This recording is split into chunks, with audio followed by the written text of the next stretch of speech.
saya waktu itu baru menikah, hutangnya segudang, akhirnya harus kembali tinggal di rumah orang tua karena rumahnya waktu itu masih minjem bank. Jangan pernah menyerah, never ever surrender. Jangan menyerah, tetap semangat, tetap berusaha dan berdoa, kerja keras, kerja cerdas, kerja tuntas, dan kerja ikhlas.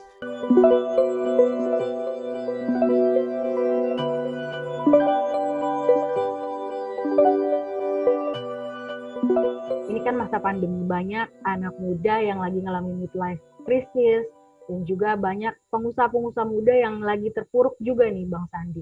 Nah mungkin bisa diceritain dong Bang Sandi dulu punya pengalaman ya katanya waktu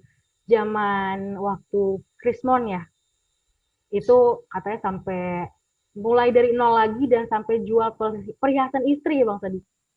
Benar banget, benar banget Mbak Pamela. Jadi tahun 97 itu kami dalam keadaan yang kalau bisa disebut titik nol. Karena saya di PHK dan pada saat Krismon di tahun 97 itu praktis dalam keadaan krisis kita menghadapi begitu banyak tantangan. Karena saya waktu itu baru menikah, hutangnya segudang, terus akhirnya harus kembali tinggal di rumah orang tua karena rumahnya waktu itu masih minjem bank. Jadi saya ngerasakan sekali bagaimana berjuang. Oleh karena itu pengalaman saya membangun usaha, dan saya menjadi pengusaha ini kan secara kecelakaan. Kalau nggak ada Krismon waktu itu mungkin saya masih jadi pegawai, masih jadi profesional.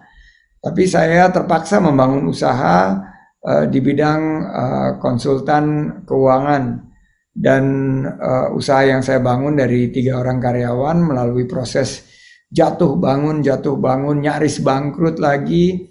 Itu setelah 20 tahun, sekarang usaha kami sudah menjadi perusahaan investasi aktif di Asia Tenggara dengan membuka lapangan kerja bagi 30.000 karyawan. Nah ini yang saya ingin semangati teman-teman, bahwa you can do it, you also can do it. Bahwa kita jangan pernah putus asa, jangan pernah patah semangat. Yakinlah badai ini pasti berlalu, di balik setiap kesulitan akan ada kemudahan-kemudahan. Dan saya yakin jika kita istiqomah di dalam menyikapi kesulitan ini, kita akan menemukan satu peluang-peluang yang jika kita kerjakan dengan niat tulus ikhlas, kita bisa mampu untuk menjadi pemenang. Jadi saya nggak akan pernah lupa masa-masa sulit. Istri saya harus jual perhiasannya untuk ongkos kehidupan kita dan juga modal usaha saya.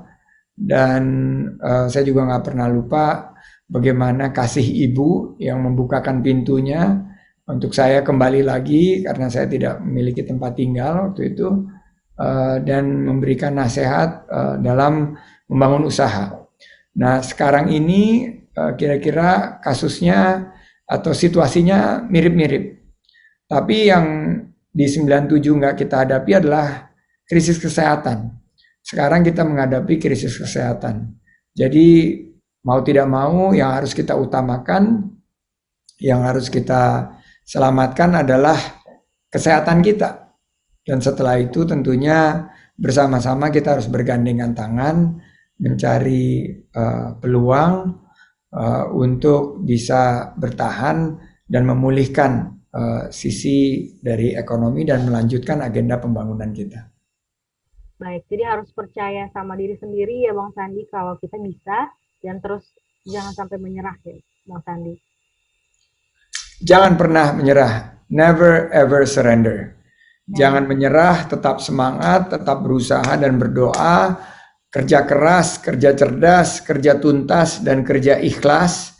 Itu moto saya. Rezeki itu sudah dialokasikan oleh Allah Subhanahu wa taala kepada orang-orang yang memiliki ikhtiar yang tulus dan ikhlas.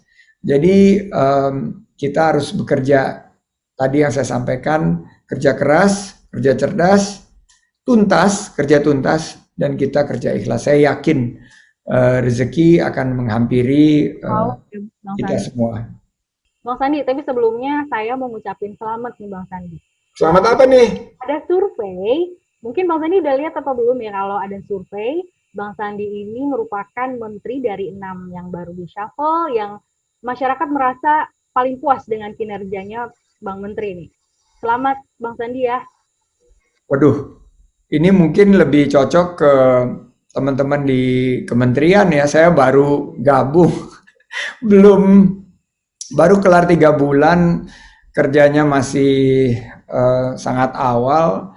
Jadi kalau ada apresiasi dari masyarakat itu lebih ke teman-teman kementerian yang sudah berjibaku ya setahun lebih menghadapi pandemi ini, dan ya tentunya apresiasi dari masyarakat ini patut kita syukuri. Namun pekerjaannya ya jauh dari selesai karena ada 34 juta masyarakat Indonesia yang menggantungkan hidupnya, mata pencariannya, penghasilannya di sektor pariwisata dan ekonomi kreatif, dan per hari ini masih sangat terpuruk, masih sangat memprihatinkan gitu. Jadi masih sangat prihatin. Tapi pada intinya kita terus ingin menebar optimisme, menebarkan semangat. Kita terima kasih sekali sama Antara dan tentunya teman-teman insan pers yang selalu membantu kami mengamplifikasi tentang potensi-potensi dan solusi-solusi yang kami di Kemenparekraf ingin implementasi. Jadi saya melihat bahwa ini kerja kolosal ya, kolaborasi yang kolosal. Kita harapkan sinergi kita bisa membuahkan hasil yang positif.